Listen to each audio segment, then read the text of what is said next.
আসসালামু আলাইকুম। 16ই নভেম্বর 2024 বাংলাদেশ এবং বাংলাদেশের বাহির থেকে যারা আমার কথাগুলো শুনছেন বা আমার এই ভিডিও দেখছেন সবার প্রতি আমার বিনম্র শ্রদ্ধা এবং ভালোবাসা।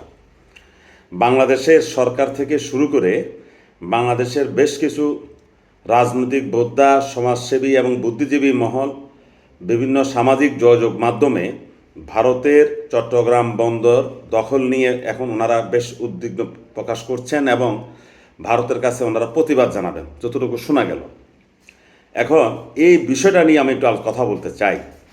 ভারতের যে সকল মিডিয়া বা যে সকল মানুষজন চট্টগ্রাম বন্দর ভারত দখল নেওয়া উচিত বলে মন্তব্য করেছে, তারা সর্বভারতের মধ্যে তেমন কোনো উল্লেখযোগ্য নাম করা কোনো সাংবাদিক নন বা বুদ্ধিজীবী নন।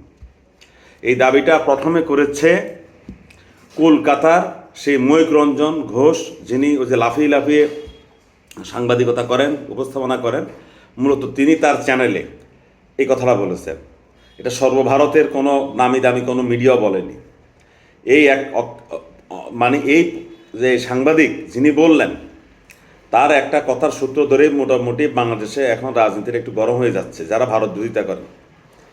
আমি আগেও বলেছি, এখনও বলি, আমাদের বাংলাদেশের যে সোশ্যাল মিডিয়া এটা এখনও পরিপক্ক হয়ে ওঠেনি এবং আগামী কত বছরে যে এটা পরিপক্ক হবে সেটা আল্লাহ পাক ভালো জানে। অনেকে বলতে পারেন আপনি কি পণ্ডিত নাকি? না ভাই, আমি কোনো পণ্ডিত না। আমি আপনাদেরই মতো মানুষ, বাংলাদেশের মানুষ। আমি আমার দেশকে ভালোবাসি। এই যে বাংলাদেশের আমরা যারা সারাক্ষণ ভারত নিয়ে বিভিন্ন ট্রল করেছি, এটা হলো আমাদের ট্রলের ফসল।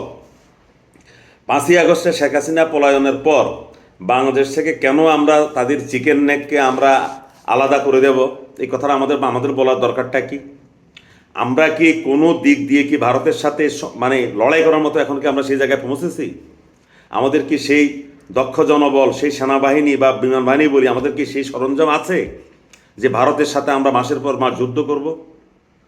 এই কথাটা তো আমাদেরকে প্রথমে মনে রাখতে হবে। নারায়ে তাকবীর, আল্লাহু আকবার, এটা বলাটা সহজ। হ্যাঁ, আল্লাহ আমাদের উপর সহায় হবেন।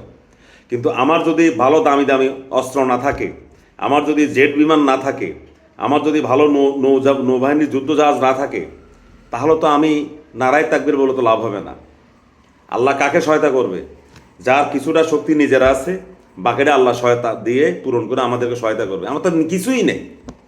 এটা কি গায়েবীভাবে কি এখন কোনো যুদ্ধ হয়? এটা কি বদরের প্রান্তর যে হ্যাঁ এখানে আল্লাহ ফেরেস্তা পাঠাবে?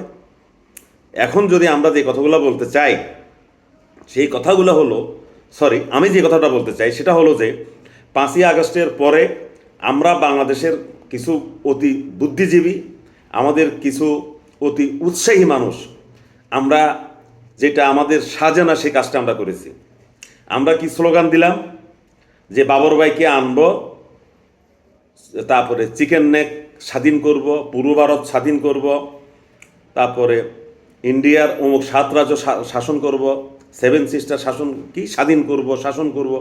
এই ধরনের উদ্ভট এবং মানে যেটাকে বলে আগ্রাসী বা উগ্রতা আমরা প্রদর্শন করেছি।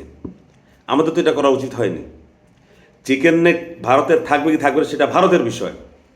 এমনভাবে মনে হয় যেন আমরা চীনের যারা সামরিক বাহিনীর প্রধান, তাদের সাথে আমাদের কথা হয়েছে বাংলাদেশের জনগণের সাথে, যে আমরা আসবো, তোমরাও আসবো, একসাথে মিলেমিশে আমরা চিকেন নেক দিয়ে পূর্ব ভারতকে আমরা আলাদা করে দেবো ভারতের মূল ভূখণ্ড থেকে।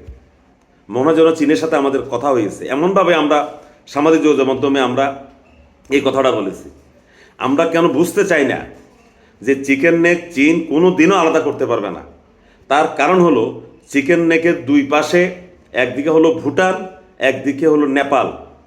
চীন কোনো দিন স্থলপথে এই নেপাল এবং ভুটানকে মাড়িয়ে এই নেপাল এবং ভুটানের উপর দিয়ে এসে চিকেন নেক দখল করতে পারবে না।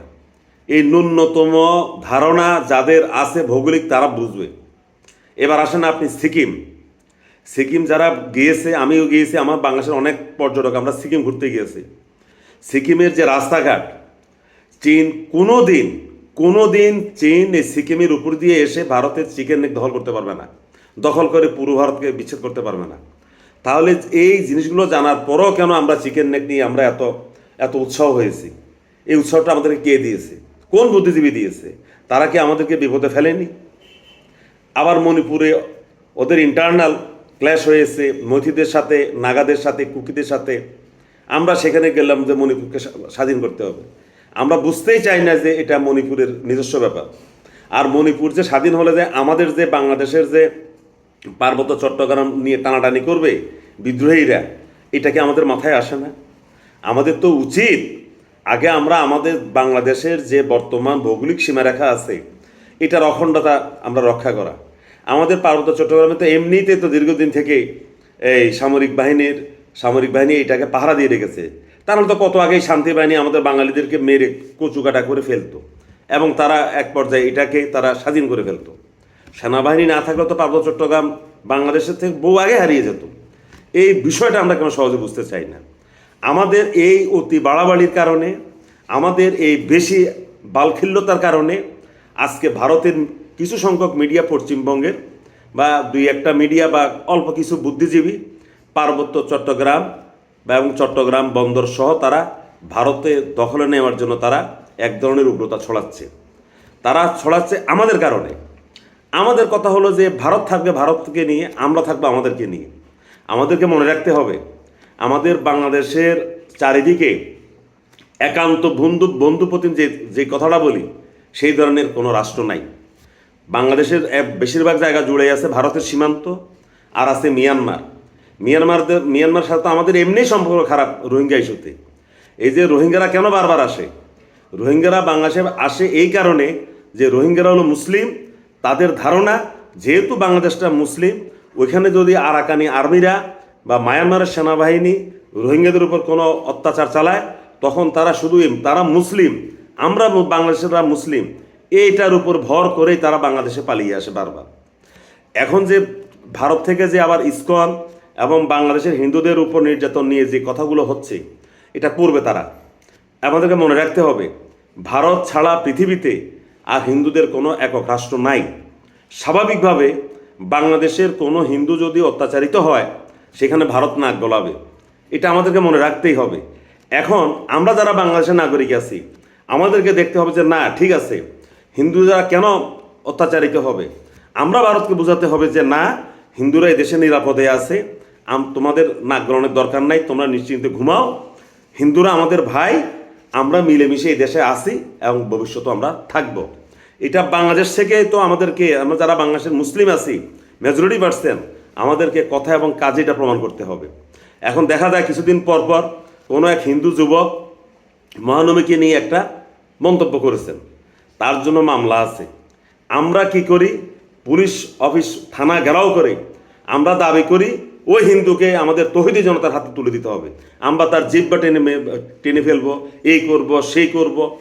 এখন এই যে আমরা যে উগ্রতাটা ছড়াচ্ছি, আমাদের এই উগ্রতাটা তো বহির্বিশ্বে ভারত প্রচার করে দিবে যে বাংলাদেশের মুসলিমরা উগ্র, বাংলাদেশের মুসলিমদের হাতে হিন্দুরা নিরাপদ নয়। তাহলে এই যে বিষয়টা, আমরা যে আসলে সহনশীল, আমরা সভ্য, আমরা আমাদের দেশকে নিয়ে ভাবি, এই বিষয়টা তো আমরা আমাদেরকে দিয়ে প্রমাণ করতে হবে। এইভাবে হয়তো আমরা যে উগ্রতা আমাদের মধ্যে একটা শ্রেণী উগ্রতা ছড়ায় সেটাকে আমরা সমর্থন করে যাই, এইভাবে পৃথিবী চলে না। আমরা এমন কোনো রাষ্ট্র নই, আমরা শিক্ষা দীক্ষা প্রযুক্তি কোনো দিক দিয়ে আমরা কিন্তু বিশ্বে মাথা তুলে দাঁড়ানোর মতো এখনও সেই সক্ষমতা আমাদের আসেনি। আমাদের রাজনৈতিক দলগুলো নানা ভাগে বিভক্ত। ভারতের রাজনীতিতে যত বিভক্তি থাকুক, তারা সর্বদলীয় একটা বৈঠক ডাকলে সেখানে তারা সবাই একসাথে প্রধানমন্ত্রীর সাথে চা খায়। বাংলাদেশে আজ পর্যন্ত 1971 সালে 16ই ডিসেম্বরের দেশ স্বাধীন হওয়ার পরে আজকের এই 16ই নভেম্বর 2024 পর্যন্ত কেউ বলতে পারবে না যে হ্যাঁ, বাংলাদেশের প্রত্যেকটা রাজনৈতিক দল এককভাবে রাষ্ট্রের অখণ্ডতার বিষয়ে তারা বা রাষ্ট্রের কোনো গুরুত্বপূর্ণ সিদ্ধান্ত তারা এক হয়েছে। তাহলে যেখানে আমাদের নিজেদের মধ্যে হানাহানি, হিংসা, বিদ্বেষ, সেখানে আমরা আরেকটি রাষ্ট্রকে নিয়ে বিদ্রুপ করা থেকে আমরা দূরে থাকা উচিত। আমরা আমাদের রাষ্ট্রকে ভালোবাসি, আমরা আমাদের এই রাষ্ট্রে আমরা বেঁচে থাকতে চাই। কিভাবে বেঁচে থাকব, আশপাশে যে সকল রাষ্ট্র আছে তাদের সাথে কীভাবে আমাদের একটা সহযোগিতা এবং সৌহার্দ্যপূর্ণ সম্পর্ক গড়ে তুলতে হবে, আমাদেরকে সেদিকে দৃষ্টি দিতে হবে। তবেই না বাংলাদেশ ভবিষ্যতে এগিয়ে যাবে এবং বিশ্বে মাথা উঁচু করে দাঁড়াবে।